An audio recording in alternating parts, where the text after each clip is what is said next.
Good morning, student. I am Mohan Yadav, science teacher. Today we will discuss about matter in our surroundings. In this chapter,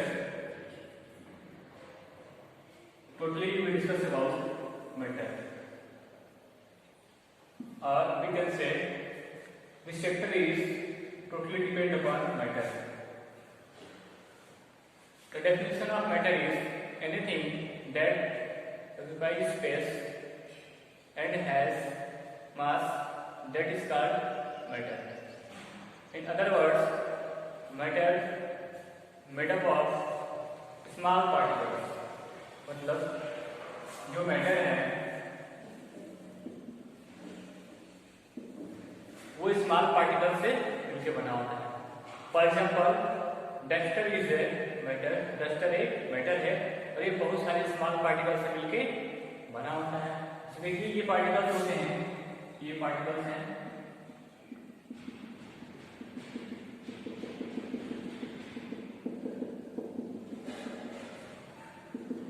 ये आपके particles हो गए matter के.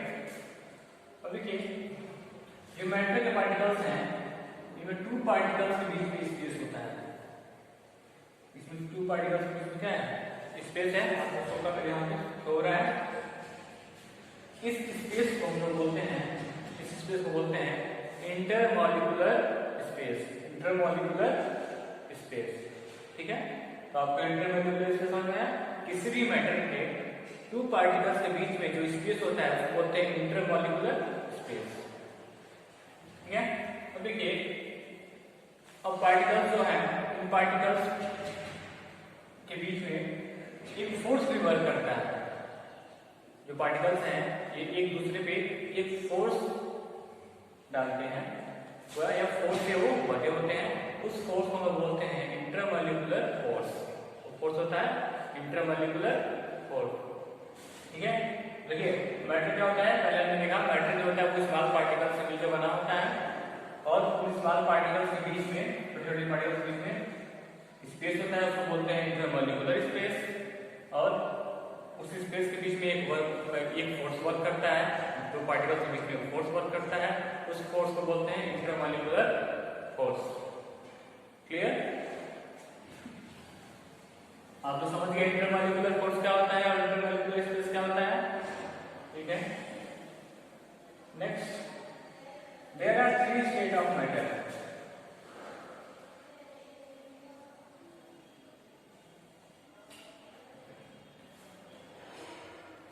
Matter occurs in three states. First, solid. Second, liquid. And third, gas. Matter जो होता है वो three form में हमें मिलता है. एक तो सॉलिड के फॉर्म में, एक लिक्विड के फॉर्म में और एक गैस के फॉर्म में, ठीक है. जो सॉलिड का एग्जांपल है डस्टर, पेन, टेबल, चेयर, ये सारी चीजें जो है वो सॉलिड एग्जांपल है, ठीक है. ये लिक्विड के लिए वाटर, ऑयल और भी सारी चीजें हैं, उसको बोलते हैं लिक्विड. वो लिक्विड के एग्जांपल है. और गैस एग्जांपल जितने भी गैसेज हैं, नाइट्रोजन, कार्बन डाइऑक्साइड, सारी चीजें, ऑक्सीजन, जो गैसें हैं, एयर जो है, ये सारा गैस का एग्जांपल है, ठीक है. अब देखिए सॉलिड, लिक्विड, गैस, इन दोनों तीनों की अपनी अलग अलग क्या होती है, प्रॉपर्टी है. तीनों की अपनी अलग अलग प्रॉपर्टी है. देखिए सॉलिड भी मैटर है, लिक्विड भी मैटर है और गैस भी क्या है, मैटर है. तीनों मैटर है. हमने आपको अभी पढ़ाया कि मैटर क्या होता है, वो स्मॉल पार्टिकल से मिलकर बना होता है.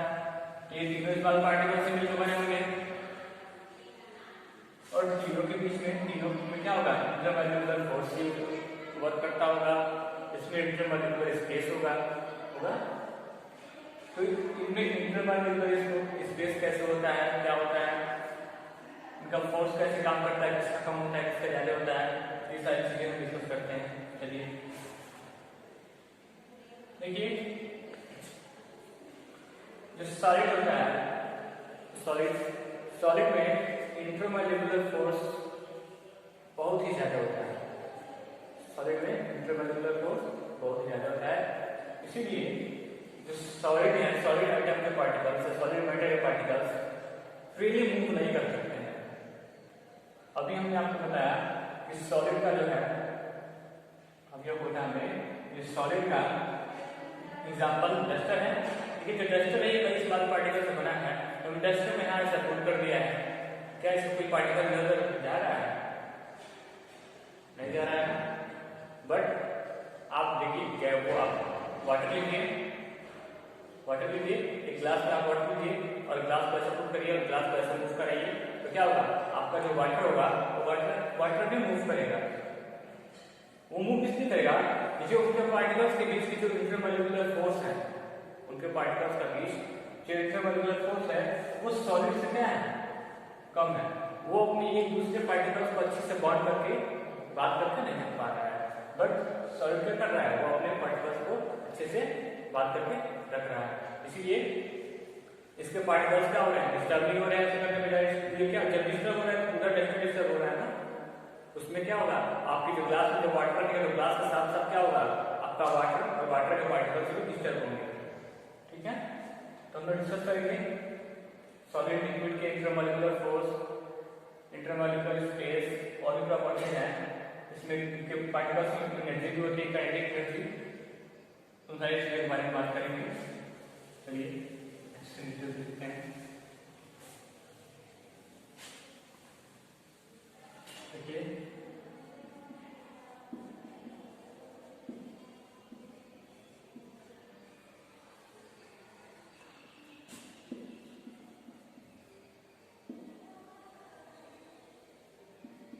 इंटरमॉलिक्यूलर फोर्स, देखिए इंटरमॉलिक्यूलर फोर्स होता है वो सॉलिड में सबसे ज्यादा होता है। तो सॉलिड,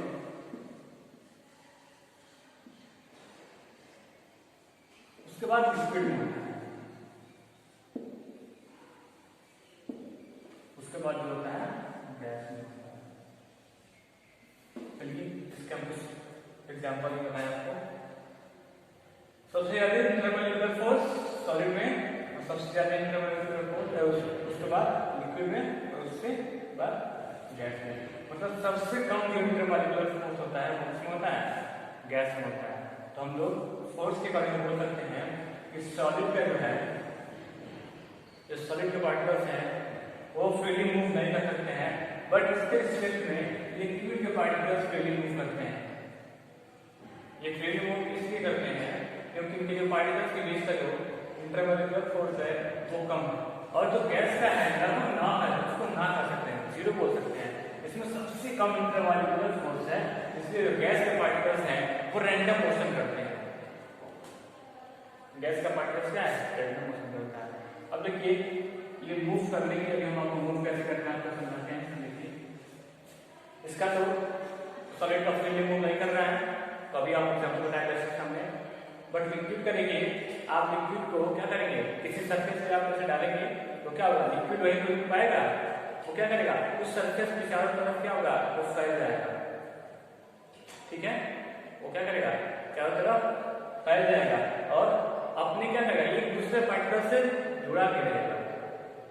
ऐसा नहीं है कि एक पार्टिकल उसको निकल जाएगा, वो एक पार्टिकल से क्या रहेगा? वो एड रहेगा, बट क्या करेगा? वो जितना उसको क्या चाहिए उतने डिस्टेंस को क्या करेगा? वो फैल जाएगा। ठीक है, अब गैस का देखिए, गैस में क्या होता है? इंटरमॉलिक्यूलर फोर्स होता है। गैस का जो इंटरमॉलिक्यूलर फोर्स होता है वो लगभग नहीं होता है, शून्य के बराबर होता है, जीरो होता है। तो इसके लिए जो गैस है ये बिल्कुल फ्रीली मूव करता है, रैंडम मोशन करता है। एग्जाम्पल जो मैं आपको बताऊं, ये गैस की अगर टैंक हुई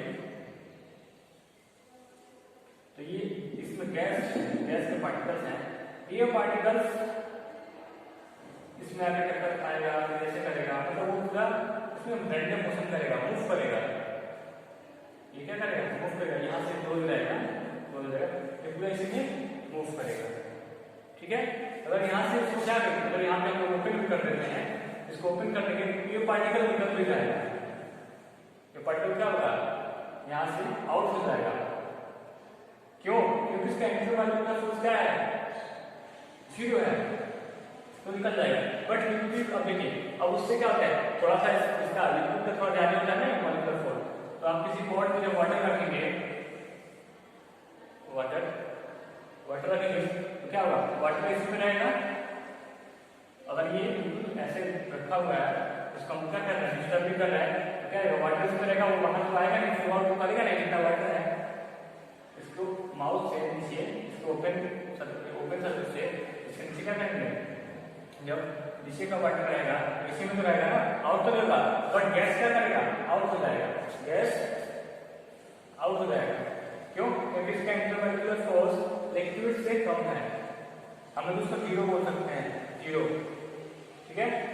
और सॉलिड का देखिए, सॉलिड का क्या होता है, सॉलिड में बहुत ज्यादा होता है, वो फ्री मूव नहीं करता है, तो सॉलिड को डिस्टर्बेंस नहीं होती है। तो इंटरमोलिकुलर फोर्स का ये समझ में आया, किसी पार्टिकल का इंटरमोलिकुलर फोर्स कम और कम है, ज्यादा है, तो समझ में आया क्या हो सकता है। ओके, तो सबसे ज्यादा इंटरमोलिकुलर फोर्स किसका हो गया, सॉलिड का, और उसके बाद लिक्विड का, और उसके बाद गैस का। इसको आप लोग वीडियो को उसका राइट करेंगे, ठीक है।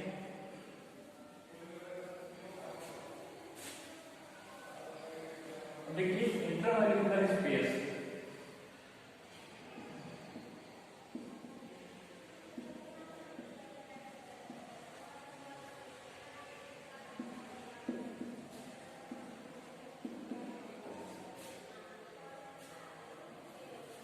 देखिए स्पेस होता है इंटरमोलिकुलर स्पेस, गैस में बहुत ज्यादा होता है। उसके बाद लिक्विड में होता है, उसके बाद सॉलिड में। मतलब हम लोग ऐसे बोल सकते हैं कि लिक्विड की डेंसिटी क्या होती है, बहुत ज्यादा होती है, सॉलिड की डेंसिटी ज्यादा होती है, उसके बाद डेंसिटी लिक्विड की होती है, उसके बाद गैस की होती है, ठीक है। तो इंटरमोलिकुलर स्पेस सॉलिड की ज्यादा हो गई, सॉलिड कम हो गई, फिर लिक्विड की हुई और गैस की हुई। मतलब जो सबसे ज्यादा जो इंटरमोलिकुलर स्पेस हुआ वो गैस का हुआ। और एक और चीज इसको रिलेट करेंगे, इंटरमोलिकुलर स्पेस और intermolecular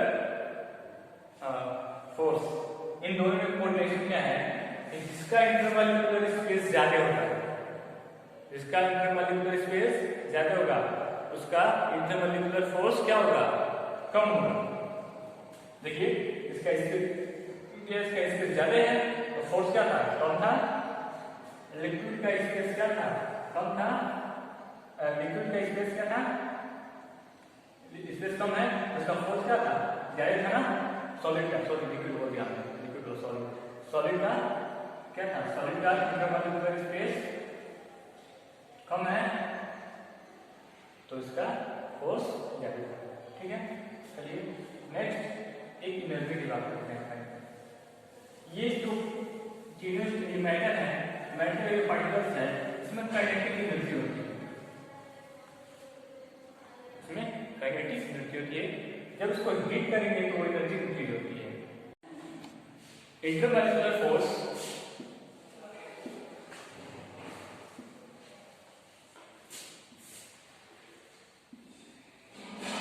is universally proportional to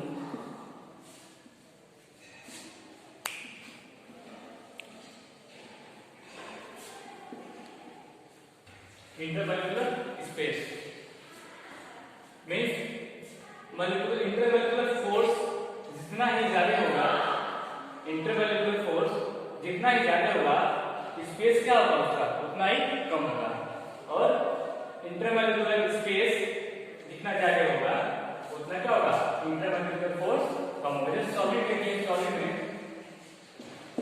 solid में स्पेस कम होता है तो फोर्स ज्यादा होता है, और गैस में स्पेस ज्यादा होता है और फोर्स कम होता है, ठीक है। State change of matter next video में हम डिस्कस करेंगे। Okay, thank you.